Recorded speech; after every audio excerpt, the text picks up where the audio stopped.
Jaskula lunges at Porter, who is handcuffed, slamming him into a nearby door, while the two other Buffalo police officers and another cell block attendant follow them into another room.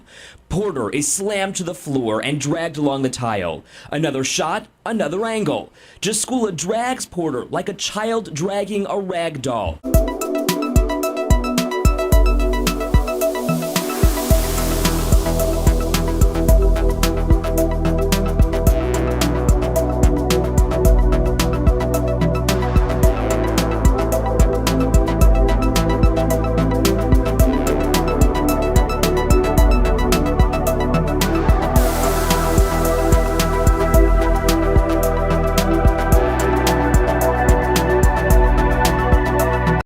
Thank you guys so much for tuning and watching another episode right here in our studios from Inside Out. I'm your host, Jay. Thank you guys for being a part of this podcast. Again, if you guys can see in the title description of this video, we're going to be talking about something that has been talked about before in some places, not with me, however. And we got some major things that need to be brought to your guys' attention on this topic. And I think a lot of you guys will understand why I'm bringing this up. All right. There's case law on this. You'll see that here a little bit later in this broadcast. And there is actually a couple of videos that is going to be shown here on this podcast tonight regarding why body cams should be worn in all prisons, jails, and federal prisons. So let's go ahead and get into that real quick. So again, the question I have for you guys is, should all body cams be worn on all COs or DOC staff in our jails, state prisons, and federal prisons? And if you answered yes to those questions, then great, we'll be on the same page and we're going to get along just fine. I think personally they need to be put on there, all right, on all levels. Some of you may disagree, especially when it comes to private issues. What do I mean by private issues? Okay, well, obviously the camera can't be around when inmates or locked up loved ones, I should say, are taking showers or cleanup time. And they can't be around during, unfortunately, what they call body cavity searches. All right, those are the two places that they cannot be. Otherwise, they need to be on at all times during normal processing and normal prison runtime. Okay? So, again, the only two places that is not allowed due to, obviously, privacy issues, Fourth Amendment issues, and so forth is when somebody is declothed. Whether it's shower or body cavity searches and such of that. The camera should be off. That should be done in private without the cameras. Okay? So let's go ahead and get into the reasoning why I'm bringing this topic up tonight. I'm going to show you guys something that I believe that is important. And as you guys can see, here's my channel on the screen. I'm going to go ahead and show this right here. I have now 975 subscribers. We are very close to breaking the 1,000 subscriber mark. And to all the new ones that have subscribed to my channel, thank you. Thank you very much from the bottom of my heart. I very much appreciate all the support and love and respect that you guys are showing me on this channel. It is absolutely awesome. I can't believe I never thought I'd see this day, but here it is. But we're not going to be here to talk about my channel. We're going to go ahead and show you why I think body cams should be brought into our prisons. Case in point right here. What you're about to see, ladies and gentlemen, in this video, and I'm going to zoom it in so you guys can see it in its entirety, is a blatant attack by this officer right here. And I'm going to let the video tell the rest of the story. This is the reason why we should have body cams, even though there is a surveillance camera system being used right now in this booking area. But I want to show this video because this happens all the time. All right, so pay attention to this news story.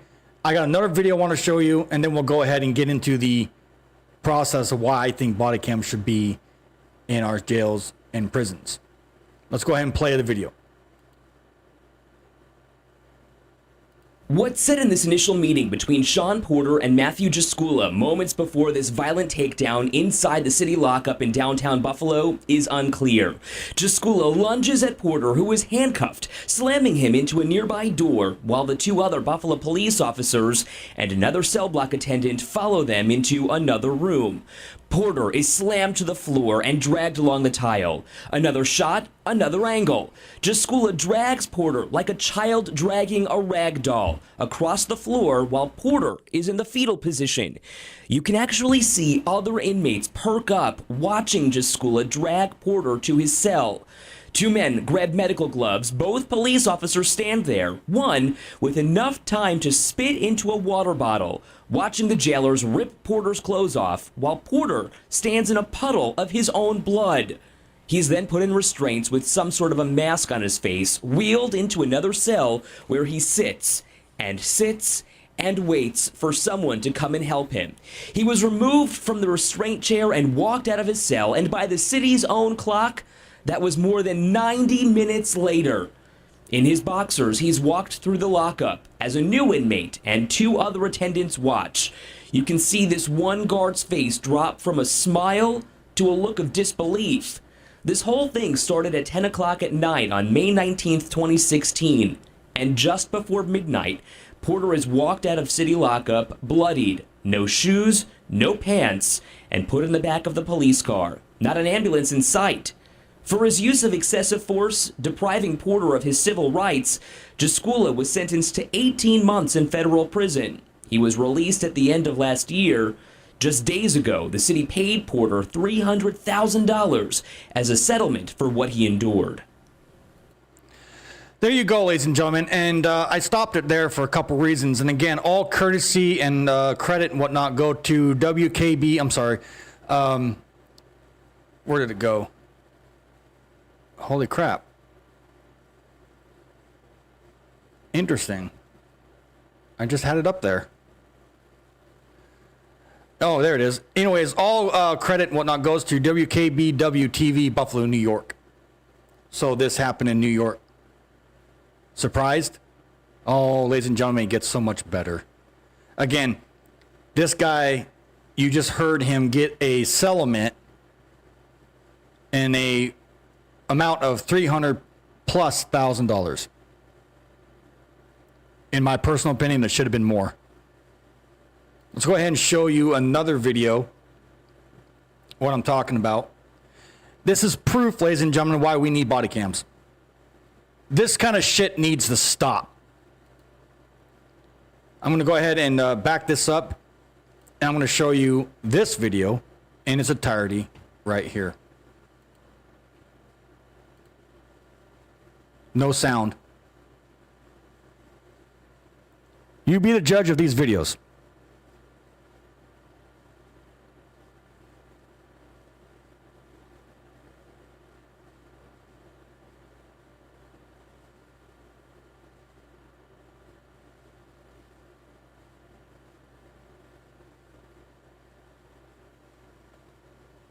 Is this necessary?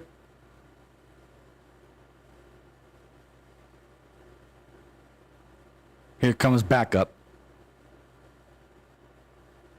This is also in New York.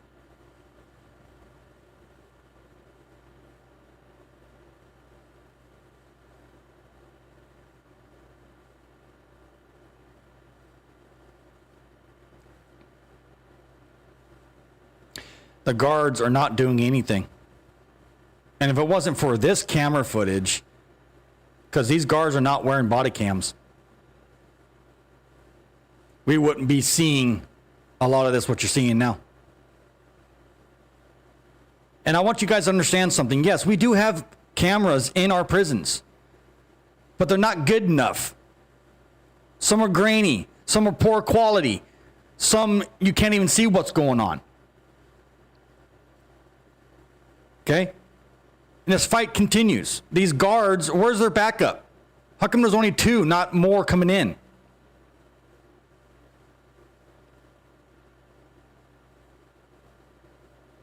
They just keep stomping this guy. I'll give you the backstory on this in just a second. Somewhere along the line, they had an issue with this guy right here that just got thrown in this cell. Ladies and gentlemen, this is what we deal with. Here's the story on this. Surveillance footage obtained by the New Yorker from inside Rikers Island. You guys should know all about Rikers Island. Okay? A jail complex in New York City shows the abuse one teen endured during 3 years while waiting for trial. So he wasn't even convicted of anything yet. He was just in jail waiting on his fate. The individual was arrested in 2010 for allegedly stealing a backpack. Okay, look, again, I don't condone any kind of theft or anything like that. But I want you guys to understand what you're looking at here. This is why I want to push for body cam on our CEOs. But anyways, but his case was repeatedly delayed by the courts until it was finally dismissed in May of 2013. Imagine that.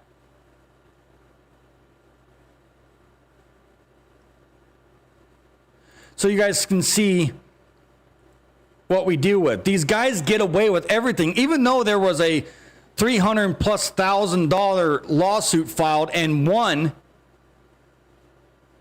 Is that going to change this guy's perspective? Is he still working there? Did he get fired? Come on.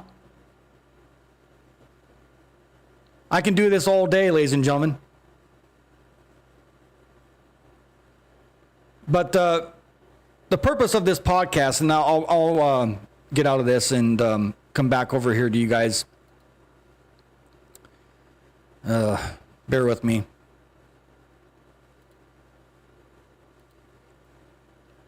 This is why we need body cam footage, ladies and gentlemen. It would hold those DOC officers, those correctional staff members accountable for their actions. There's even a case law on this, the reason why body cam footage should not be in certain areas. I'm going to read you that case law here in just a minute. But can you guys see what I'm talking about? Can you see the proof right there on your screen? Can you see it? It doesn't take a rocket scientist to figure out what's going on in our system. But everybody wants to jump up and down with joy and say this is the best system we have in our country right now. Where is that? I don't see it. How is that the best system? Is that how you treat everybody when you get locked up? There is no humanity in this country anymore. None. But I'm going to go ahead and get into the case law on this. And I think you guys are going to be quite surprised where this case law came from. This case law or case came out of California, of all places. I got a lot of friends in California. An inmate sued because I'll just put it this way, his lower extremities were being shown on body cam footage. I'm going to read you the case law on this, the reason why that is happening. Now, and because of this case law, there's going to be some people in there saying, that's why we don't need body cams in there. We're going to have naysayers. We're going to have negative Nellies getting in the chat and getting in other places saying, oh, yeah, we shouldn't have body cams in there because look what happened. This guy's now suing because his lower extremities got exposed during, guess what? A cavity search. More on that right now. So let's go over there right now, why it's being talked about, and talk about this. Here it is. I'm going to pull this up so you guys can see it. Graham versus Wright. Look this up on your own time. I'm dead ass serious. Look this up on your own time, guys. This is what we're dealing with. This is what you see. Okay? There is a lawsuit been filed on this. Here it is. Graham versus Wright. This is case law. I'm not going to read every little piece of detail in this because it'll just take too long. I highly recommend you guys read this on your own. Read this case, and then you tell me what you thought about it after reading it in the chat. So here it is. Here's all this. And again, remember what I was telling you guys about the 1983 packet? 42 USC 1983. That's what you file or get involved, if you will, when you try to do a lawsuit. And he's basically being his own attorney. Okay? This was filed July 25th, 2022. I'm going to make this short and sweet. Screening requirement and standard. Here's all the information about this. Okay? This is how you do stuff. This is how you get stuff done. This is how you do lawsuits. Okay? Here's some more information in here. I'm going to get to the point why he did this. Here are the allegations, the reason why this case is even here. Okay? I'm going to go ahead and highlight this whole thing.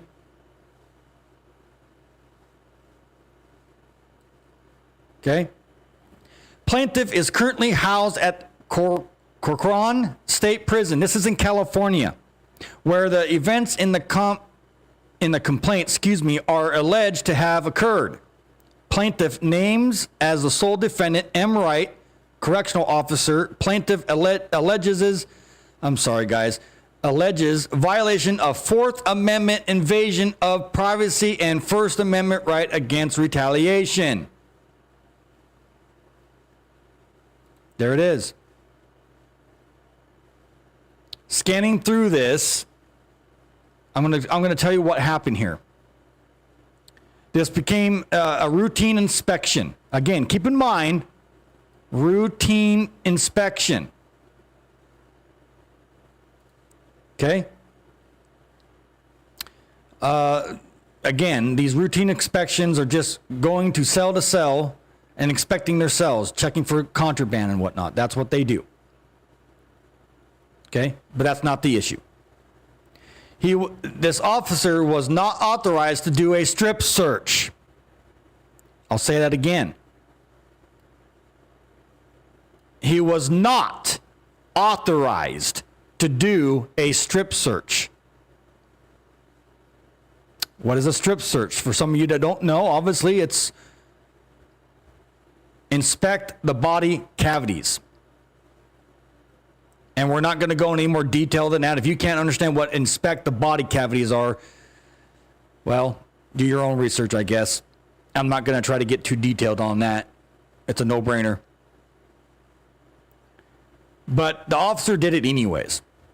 Plaintiff warned defendant that we only strip search during a special inspection. And this was just a routine inspection, not a special inspection. See the difference between the two? Routine and special. Routine and special. That's what they call it over there.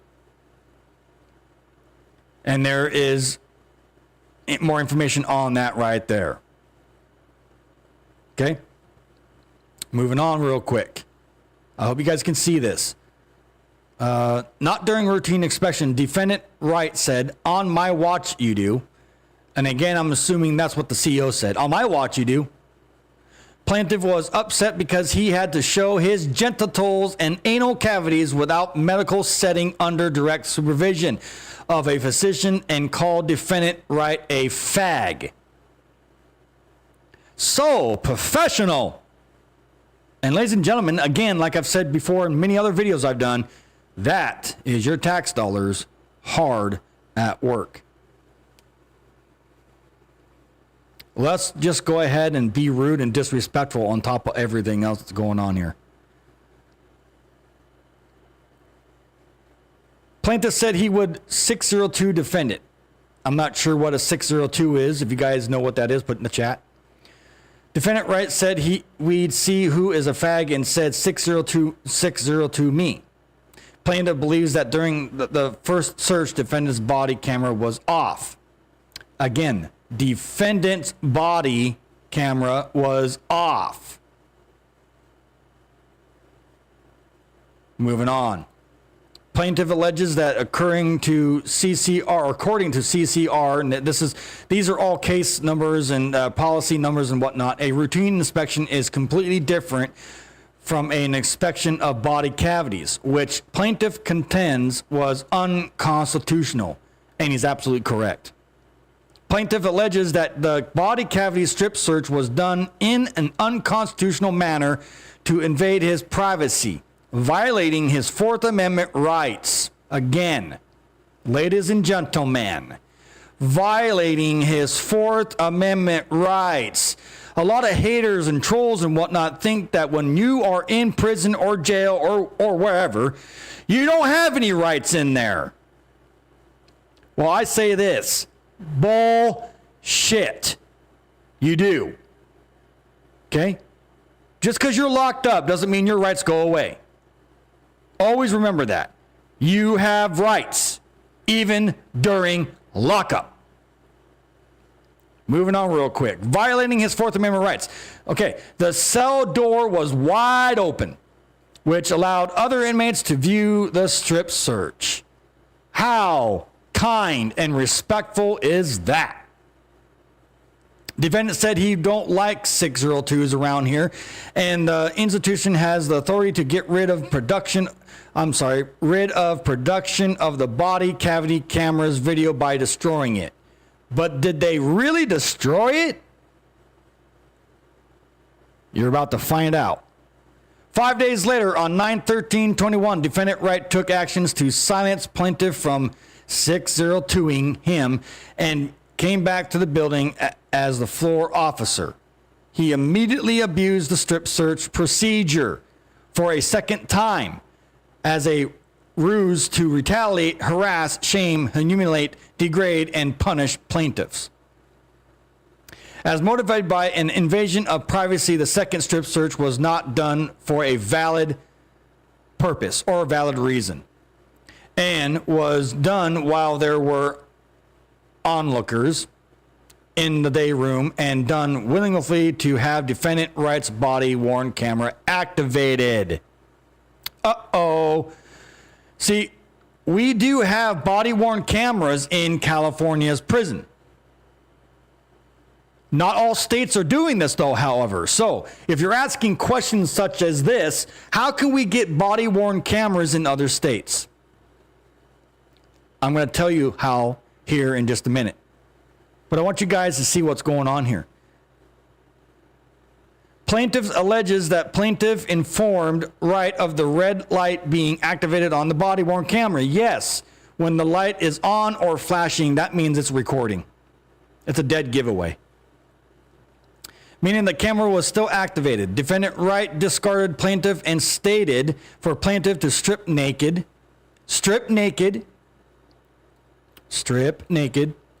and smiled.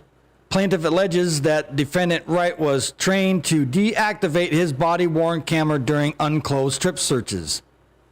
And again, ladies and gentlemen, I want you guys to understand that this is not tolerated. Okay? Strip searches and shower time cannot be put on the body cameras for obvious reasons. Here's proof. Okay? You cannot turn your camera on and do a full body strip search on camera. I mean, you can't be that goddamn dense. And to place all inmates in the shower during unclosed strip searches. Again, see what I'm talking about, ladies and gentlemen? By not deactivating the camera and the strip searching, plaintiff where his body cavities could be seen by others was retaliatory and not reasonable exercise of prison policy or serve a legitimate correctional goal. There you go. Defendant Wright did not shield plaintiff's unclothed body cavities from inmates' view, so no privacy. Everybody got a shot. Everybody got to see this. How embarrassing. He opened plaintiff's cell wide to search plaintiff while onlookers looked at plaintiff as he spread his anal cavity. Basically bent over, spread his cheeks. Everybody got mooned.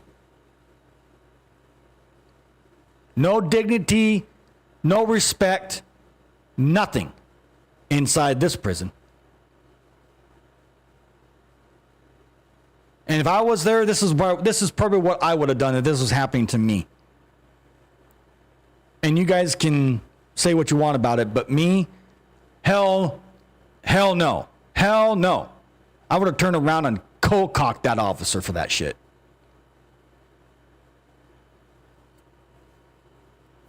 Moving on real quick. The action was to silence plaintiffs from 602ing. Again, I'm not sure exactly what 602. Every prison's different. So if you guys know the definition of that, let me know. I'm not from California. Okay, so it is what it is. Defendant's unreasonable body cavity searches. Wright refused to deactivate. Again, the CO, Wright, refused to deactivate his body camera. On 9/13/21, in spite of being informed by plaintiff, his conduct was retaliatory and not reasonable exercise of prison policies. Again, the DOC officer went against the prison policies. Are you shocked? I'm not. The result was showing plaintiff's genitals on film, and the video footage was viewed by many institutions. So he got exposed. Plaintiff seeks relief that the defendant's actions complain of violate plaintiff's right under the Constitution. Plaintiff also is also going after punitive damages. So basically, he's suing for this, and I don't fucking blame him. Excuse my French, ladies and gentlemen. And here's more information.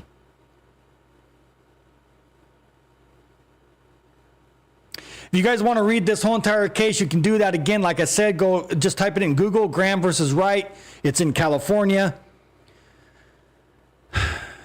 You know, this is the reason why I do what I do, folks.